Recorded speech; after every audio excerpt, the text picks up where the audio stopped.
Dead by Daylight is allowing you, the players, to design an upcoming survivor and killer from the ground up by asking you a series of polls that you get to answer. Let's talk about what's been done so far and what the current vote is for. Also, before you ask, this thing is called the Grimoire. If you Google Grimoire Dead by Daylight, I promise you it will be the first result. You do not need me to tell you how to get there. The first poll in the Dead by Daylight Grimoire was about the origins of the survivor and the killer.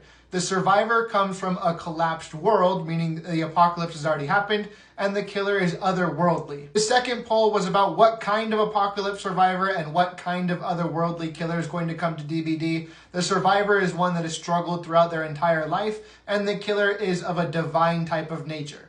So now the next poll is what kind of attributes you want to give to Dead by Daylight's upcoming survivor and killer. For the survivor, you can choose one that relies on their strength, one that relies on their logic, or one that relies on their creativity.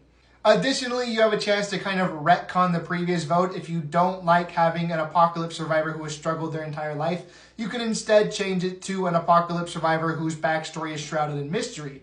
And if you choose to do that, then your two options are a survivor who relies on their courage or a survivor who relies on their intellect. As for Dead by Daylight's upcoming killer, you get to choose between a wielder of exalted truth, so like a prophet or a priest or something, an overlord of sacred abominations, maybe we're putting Satan in the game, I don't know, or a harbinger of justice, someone who brings equilibrium to all of the realms regardless of what mercy or remorse would say.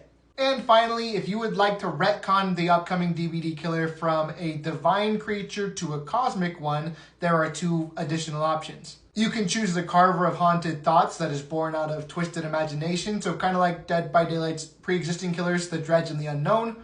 Or you can choose the Steward of Temporal Cosmos, which is going to be a killer that can jump through space, time, and dimensions to just terrorize people, I guess. So that's it for today's update on Dead by Daylight's Grimoire. This vote is going to go through the weekend, I think until Monday or Tuesday, and then in a couple more weeks we're going to get the next vote. So let me know what you think of this whole process.